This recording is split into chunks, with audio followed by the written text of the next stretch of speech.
Čaute všetci, vítajte pri tomto videu. Pripravil som si jeden video a fotoprojekt. Konkrétne pôjde o cosplay Stalkera, takže keďže ja mám samé M4, tak tomuto potrebujem nejaké akačko, tak som si jedno kúpil. Není to úplne nové, ale je ako nové z Mazošu, takže si ho môžeme otvoriť, ako také akačko po 3 rokoch vyzerá. Takže pozerajte. Takže máme tu moje úplne prvé akačko, aké som kedy mal a aké som vlastne kedy vôbec chcel, pretože ja som kompletne M4-kový človek. Mám úplne samé M4, po prípade SR25, nejaké Glocky, Desert Eagle a podobne. Takže úplne prvé akačko, predtým ma nikdy v živote nenapadlo, že by som tú platformu chcel. A musel som sa rozhodnúť veľmi narýchlo, pretože ako som hovoril, chcem spraviť nejaký cosplay Stalkera a tam taká prvá automatická zbraň, ktorú vlastne Stalkerovi dostanete, alebo ktorá je k dispozícii, je to 74U so sklopnou pažbou, čiže presne takúto som chcel. Našiel som si, že to je taká jedna z tých najlacnejších kovových s drevom, je CM045. Takú som našiel na Bazoši a typek, čo to predával, bol veľmi ochotný, dokonca mi ju doviezol domov, čo som vôbec nečakal, pretože som to chcel veľmi rýchlo. Takže mi to doviezol. Zbraň je hraná iba na pár akciách a podľa fotiek vyzerala skoro ako nová. Dokonca prišla akože v originál krabici, takže pozrime sa, čo tu je. Takže je to normálne zabalené. Ako originál. Keby mi to takto prišlo z Taiwanganu, tak nepoviem ani ne. Takže máme tu samotnú zbraň, máme tu nejakú baterku, máme tu nabíjačku, máme tu zásobník, ktorý je high cap. Je to akože ten bakeliťak, ale neviem, či toto je bakelit, skôr sa mi to zdá ako plast, neviem posúdiť. Akačkový high cap. High capy vôbec nemám rád, nevadí. A nejaké guličky tu zostali, nejaké kolečko, to asi na naťahovanie, ale keď tu je toto, tak neviem, aký to má význam, možno, že na niečo iné, uvidím. No a to je všetko, takže zbraň, baterka, nabíjačka, zásobník, niečo navyše a v podstate všetko, čo potrebujeme.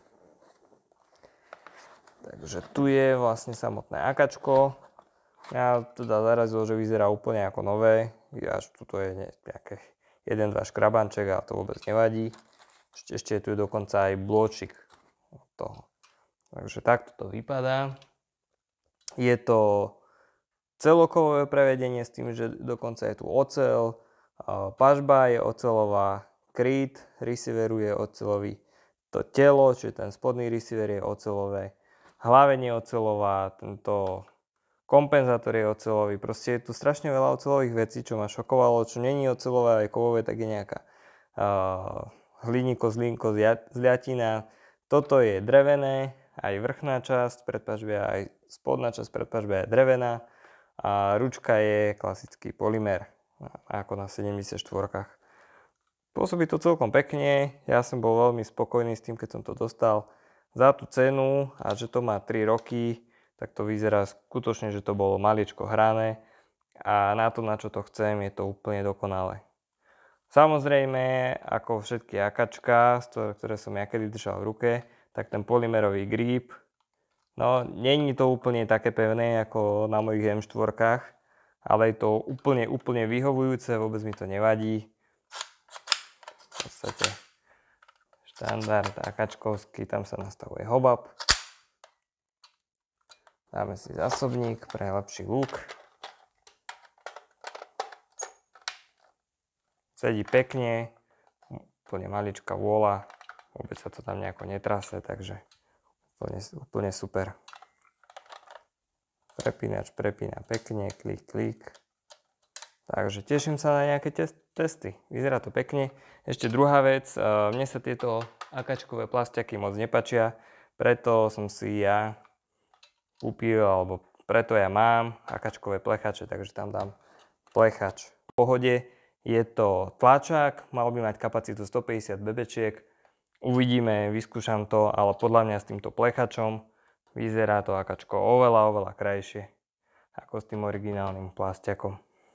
Takže tak. Pažba je sklopná. To sa mi tiež veľmi páči. Na AKčkách, toto je jedna z vecí, ktoré závidím na AKčku, že sa dá pažba sklopiť. Že sa robí tieto verzie s tou sklopnou pažbou, pretože takto sa tá zbraň jednak oveľa ľahšie prenáša, keď idete na akciu. Aj keď chcete nejakým štýlom behať, sklopíte pažbu, máte z toho oveľa spratnejšiu zbraň, ktorá sa dá dokonca obsluhovať jednou rukou. Ale nedoporučujem, nakoľko je dosť ťažká, keďže to je oceľ a drevo. A veľmi ľahko sa dá zase pažba vyklopiť. Na to, že to je sklopka, je celkom pevná. Je tam maličká vôľa, je tam maličký vakel, ale úplne v pohode. Predpažbie má tiež maličký vakel, ale úplne zanedbateľný. Hlaveň ku telu drží celkom pekne, takže dokonca aj ten horný kryt drží celkom dobre. Takže ja som s tým veľmi spokojný. Jediné čo by som prijal, keby ten grip bol trošku pevnejší k tomu telu, ale to je úplne minimum. Nejak to vyzerá úplne parádne. A toho Stalkera myslím si, že to bude dokonale. Takže díky za pozornosť.